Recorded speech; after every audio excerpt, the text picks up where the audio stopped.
Meus pais me declararam morto para que pudessem esvaziar minha conta bancária e roubar todo o meu dinheiro. Certifique-se de se inscrever no YouTube e clicar no sino para ativar as notificações. Eu sou um homem de 48 anos. Meu pai tem 80 anos e minha mãe tem 78.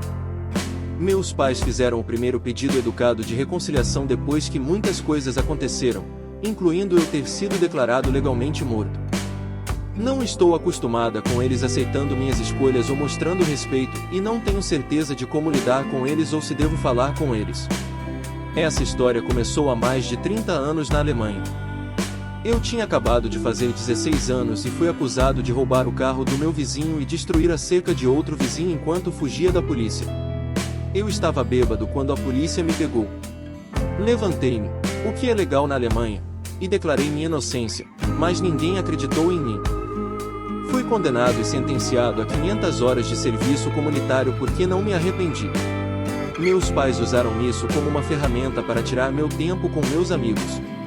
Eles conseguiram que um juiz concordasse que eu tinha que trabalhar nas noites de sexta e sábado no THW, que é uma organização que fornece socorro em desastres e, às vezes, cozinhas comunitárias. Eu também perdi minha carteira de motorista de ciclomotor e não consegui tirar uma carteira de motorista até os 20 anos de idade. Além disso, quando finalmente quis tirar minha carteira de motorista, tive que passar por um teste psicológico. Os danos foram cobertos com o dinheiro que ele havia economizado para o carro, cerca de 10 mil marcos. Infelizmente, meu namorado rapidamente perdeu o interesse em mim porque eu não estava disponível para festas no fim de semana. Também éramos muito voltados para veículos e eu estava destinado a ser pedestre por 4 anos. O THW local era administrado pelo meu tio e eu convenientemente perdi minhas planilhas de horas por trabalhar no THW. O que me fez trabalhar lá por um total de 14 meses. Trabalhei mais de 900 horas. Meu tempo lá me ensinou muito e foi um trabalho interessante que eu provavelmente teria gostado se não tivesse sido forçado a isso. Meus pais me disseram que fizeram isso para o meu próprio bem, para me salvar de meus amigos. E que pediram a meu tio que me mantivesse lá por mais tempo para que eu fosse forçado a assumir a responsabilidade por meus atos. O tempo voou como todas as coisas. Saí sem arrependimento e com raiva deles por basicamente dobrar minha punição. Eu estava em ótima forma e indo bem na escola porque havia perdido meus amigos e não tinha interesse em fazer novos quando via como eles eram inconstantes. Concentrar-me nos estudos era uma saída que os outros não me forçavam, e eu gostava disso. Foi assim que descobri quem realmente bateu o carro. Contei à polícia que meus pais tentaram anular minha sentença. Tentei um novo julgamento e falei porque minha sentença já havia sido cumprida. O homem que cometeu o crime foi condenado a apenas 100 horas de serviço comunitário. Descobri em seu julgamento que várias pessoas sabiam que era ele, inclusive meus pais, que o obrigaram a pagar os danos. Há quase um ano, eles depositaram o dinheiro em uma conta bancária que me disseram que eu receberia assim que terminasse a escola, a universidade ou um estágio. Eles também adicionaram DM 15 mil à economia pelas horas que investi com THW, que era um salário generoso para um adolescente.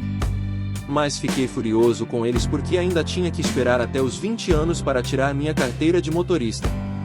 Se eles tivessem me contado antes, eu teria revogado a punição. Eles também poderiam me dar 25 mil em cerca de 5 anos, mas por enquanto eles basicamente roubaram minhas economias e não devolveram porque pensaram que eu era muito imaturo para tomar minhas próprias decisões. Depois de uma grande luta, peguei minha barraca e acampei no mato. Ele ainda ia à escola, mas não voltava para casa. Depois de uma semana chamaram a polícia que pegou minha barraca e me obrigou a voltar para casa. Eu tinha 17 anos. A polícia foi embora. Eu também ia à escola todos os dias. Ele dormia sempre que podia, principalmente em celeiros e na floresta se o tempo estivesse bom porque não tinha onde acampar. Às vezes, a polícia me encontrava e meus pais ligavam para eles todos os dias pedindo ajuda. Se eu fosse pego, seria forçado a ir para casa. Eles me trancaram na sala, mas eu apenas esperei a escola e desapareci quando a escola acabou. Eu tinha finalmente 18 anos, agora a polícia não podia me obrigar a ir para casa. Faltava apenas meio ano para a escola, então continuei com ela. Não tinha amigos porque cheirava mal e não tinha interesse em fazer amigos porque estava magoado e não queria deixar que alguém próximo me machucasse novamente. Mesmo assim, consegui terminar a escola com boas notas. Depois da escola, ingressei no serviço militar obrigatório. Para desaparecer, me ofereci para servir no exterior, o que significava Europa Oriental. Nesse ponto, depois de 2 anos, eu tinha terminado e tinha um bom pé de meia. Não tive amigos íntimos durante meu tempo no exército, mas pelo menos deixei de ser um pária. Candidatei-me à universidade e estudei química. Fiz 3 bons amigos e conheci minha primeira namorada, com quem agora sou casado. Eu tinha 29 anos e estava fazendo meu doutorado quando meus pais me encontraram. Às vezes, eles convenceram a polícia a me procurar como uma pessoa desaparecida. A polícia geralmente me encontrava. Eu disse a eles que fui multado, mas não quero contato com meus pais. E foi isso. A polícia disse a eles que eu estava bem e eles não sabiam onde eu estava e que deveriam parar de envolver a polícia. Então meus pais tiveram essa ideia brilhante. Eles preencheram papéis dizendo que eu morri em um acidente na Itália. Eles eram meus parentes mais próximos. Então a polícia deu a eles meu endereço enquanto minha conta bancária estava congelada. A universidade me disse: quando eu morri, não tive mais permissão para fazer meu doutorado e muitas outras coisas pararam de funcionar para mim. 2 dias depois desse desastre, meus pais estão em frente ao meu apartamento e exigem falar comigo, obrigando-os a aceitar essa providência. Eles forçam a entrada e me dizem que ficarão até que eu esteja disposto a falar com eles e consertar as pontes. Disse-lhes que podiam ficar com o apartamento se insistissem. Peguei meu laptop, algumas lembranças e documentos e uma bolsa cheia de roupas. Deixei as chaves e saí. Levei vários meses para convencer a burocracia de que as histórias sobre minha morte eram muito exageradas. O meu senhorio foi muito compreensivo e devolveu tudo o que ficou no meu apartamento. Depois que meus pais entenderam que eu não voltaria, eles tiraram principalmente fotos que eu tinha no apartamento. Eles deixaram uma carta que eu queimei. Fiquei muito chateado porque estar morto causava tantos problemas. Fiquei com medo de ser encontrado de novo, então me mudei para outra cidade logo depois que terminei meu doutorado, que foi há 15 anos. E agora eles me encontraram novamente. Desta vez, eles enviaram um parente que me pediu desculpas. Eles não queriam explodir quando me encontrassem e não queriam me forçar a deixar o apartamento naquele momento, mas suas emoções levaram a melhor sobre eles. Eles respeitariam se eu ainda quisesse contato. Mas ficariam felizes se minha esposa e eu viéssemos jantar. Honestamente, não tenho certeza do que fazer. O que você deveria fazer?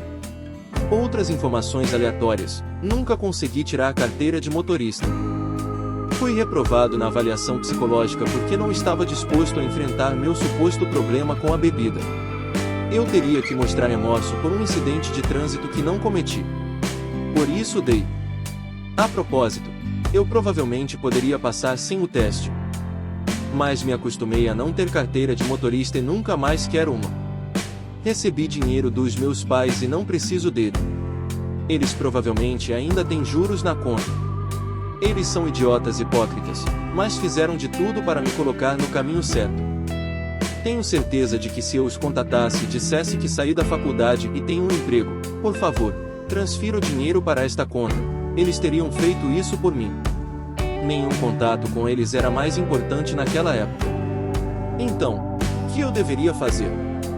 O dinheiro deve então estar em uma conta bancária que o operador receberá após a formatura, escola e universidade, ou aprendizado. E, em seguida, uma marca de conta poupança adicional pelas horas que ele dedicou ao THW. Então ele diz que eles também poderiam dar a ele outros 25 mil em cerca de 5 anos, mas até agora eles basicamente roubaram minhas economias. Então tudo isso aconteceu antes mesmo de eu ser declarado morto. Eles apenas usaram uma estratégia de gênio, legalmente morto, para descobrir onde eu estava. Se eu tivesse um convidado, provavelmente criaria muito mais problemas do que apenas um. Ele mencionou que as pessoas dizem que, apesar de todos os problemas que os pais causaram, ele deveria processá-los por toda a coisa de legalmente morto. E o Op respondeu a uma dessas postagens dizendo que era uma ideia estúpida. Para ser justo, eles tentaram me encontrar por 10 anos, mas no final eles também tomaram uma decisão realmente estúpida por desespero. Foi muito desconfortável, mas nenhum dano permanente foi causado. Mas isso foi há muito tempo, e hoje é uma anedota que a minha mulher conta aos amigos e todos curamos muitas feridas com o riso, incluindo esta. Então, a menos que ele mude de ideia agora, na casa dos 40 anos. Ele acabou seguindo o que planejou originalmente. Provavelmente perder todo aquele dinheiro no banco. Parece que essa conta não era tão importante quanto apenas manter contato. Então, se você tivesse que dar um conselho ao operador, o que diria? Depois de todos esses anos, ele deveria fazer contato com seus pais ou deixar as coisas como estão? Deixe-me saber abaixo se você gostaria de enviar suas próprias histórias para serem apresentadas aqui no podcast. Vá para a descrição do YouTube. Clique no link desses links de mídia social e escreva suas melhores histórias.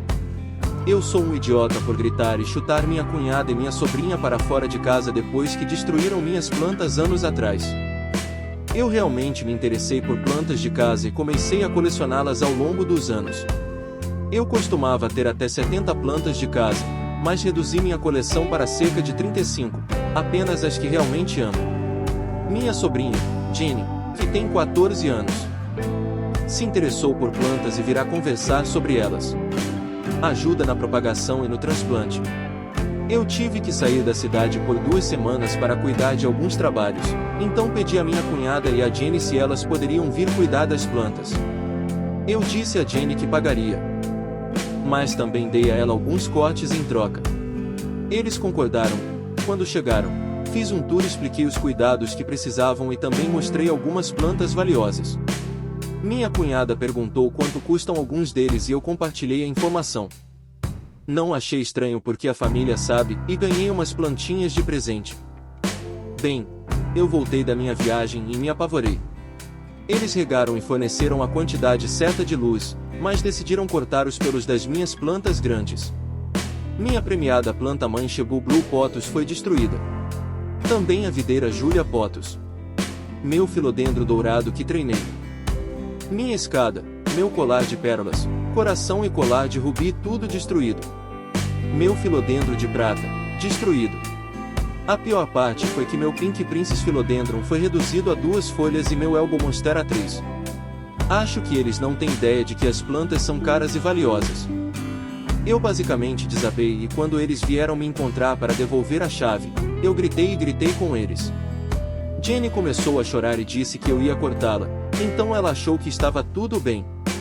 Gritei para ela ir para casa e trazer de volta o que ela roubou de mim. Disseram que a mãe já havia vendido a maioria no mercado. Eu perdi o controle. Eu apenas gritei e gritei com eles até que Jenny começou a chorar e sua mãe agarrou meu rosto e me disse que eu estava fazendo birra devido às plantas. Eu disse a ela para sair da minha casa e nunca mais chegar perto de mim ou da minha casa.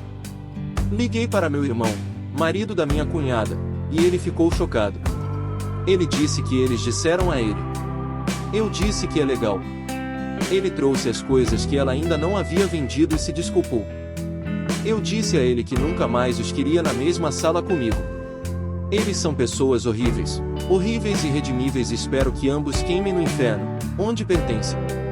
Ele me disse que entendia que eu estava chateado, mas estava indo longe demais e família significa não guardar rancor. Eu disse a ele para ir embora e passei o resto do dia chorando. Estou postando porque preciso saber se estou exagerando e se estou exagerando. Então eu sou idiota por dizer a eles que eles não são mais bem-vindos em minha casa e nem os quero no mesmo quarto. Isso soa mais como uma farsa. Quero dizer, de qualquer maneira, é o mercado do Facebook associado a tudo isso que nem faz sentido. Então ela podou todas as plantas e tentou vendê-las com lucro. Não há como você pensar nisso como aconteceu de pensar que você queria que eu cortasse seu cabelo. Não sabia se era só isso. Então os recortes seriam engavetados ou jogados fora porque provavelmente não seriam tantos. Mas parece que ela matou essas plantas para lucrar, exatamente o que aconteceu quando seu irmão não sabia da operação. Mais tarde, Ele disse que percebeu que eles carregavam muitas plantas em casa após virem para cá. Mas minha sobrinha disse que a tia dela disse que estava tudo bem. Então, novamente, conheço várias pessoas que têm ligações extremamente emocionais com suas plantas. Assim como alguém pode ter com seus animais de estimação, como cães ou gatos, ou algo assim. Mas nunca testemunhei ninguém ir e destruir essas plantas enquanto elas estavam lá. Normalmente, quando algo assim acontece, é algum tipo de crescimento excessivo, e a planta não é tão saudável quanto antes porque não arregou o suficiente. Mas isso é completamente diferente. Então, se fosse você e eles fossem sua planta amada e isso acontecesse com eles, o que você faria? Idiota ou não idiota? Isso é porque sou uma idiota por remover a fechadura do quarto depois que meu marido ignorou uma emergência familiar. Aqui está o histórico do meu marido. Ele fica acordado até tarde e tem que acordar cedo para ir trabalhar. Então ele chega em casa às 5. Precisa de uma soneca de 2 horas para compensar a falta de sono e está pronto para ficar acordado até tarde jogando jogos de console. Ele valoriza seu sono e tem uma regra em casa que segue à risca: não deve ser incomodado durante o sono. Ele literalmente colocou uma placa na porta de seu quarto que dizia: sob nenhuma circunstância você me toque, a menos que alguém seja ferido ou morto, embora neste caso ele tenha dito que não teria ajudado muito de qualquer maneira. Às vezes, as crianças e eu acordávamos por motivos sérios e ele ficava com raiva e começava a trancar a porta. Não tenho acesso à sala por 2 horas, mas esse não é o problema principal. Na terça-feira passada, meu filho de 3 anos derramou óleo quente na mão enquanto minha sobrinha de 14 anos cozinhava. Eu ouvi gritar e vi que o óleo cobria sua mão até a metade do braço. Eu trouxe um kit de primeiros socorros, mas ele estava com muita dor e sua pele parecia muito ruim. Corri para acordar meu marido, continuei batendo, mas não houve resposta. Tentei abri-la, mas a porta estava trancada. Bati na porta por um tempo, mas ele estava com o telefone desligado e se vestindo. Depois disso minha filha pediu para minha vizinha nos levar ao hospital. Não pude perder mais tempo porque meu filho estava chorando. A vizinha nos levou ao hospital e não pude deixar de ficar com raiva o tempo todo. Quando chegamos em casa, meu marido andava de um lado para o outro perguntando onde estávamos e por que eu não havia respondido suas mensagens. Explodi com ele depois de mostrar os ferimentos de nosso filho e disse que bati naquela porta para acordá-lo, mas ele disse que estava com os fones de ouvido e não ouviu nada. Chamei-o de imprudente e descuidado por ignorar uma emergência familiar. Ele disse que eu poderia dizer o mesmo sobre mim quando deixei nosso filho sozinho e o queimei ao sol. Parei de discutir e assim que tirei a fechadura da porta do quarto ele começou a gritar comigo que eu não tinha direito. Recusei-me a responder e saí para me acalmar. Ele continuou reclamando, me chamando de mandona e dizendo que, ao pegar o cadeado, destruí sua paz e bem-estar e causei privação de sono. Ele insiste que eu coloque a fechadura de volta, mas eu me recuso. Eu poderia estar errado sobre o que fiz, mas estava frustrado e com raiva. Eu também fui um idiota. Assim, a rotina diária normal do marido é chegar em casa e tirar uma soneca depois do trabalho porque ele quer ficar acordado até tarde jogando videogame. Quero dizer, todo mundo tem seu próprio horário, mas parece que é difícil para as crianças vê-lo todos os dias.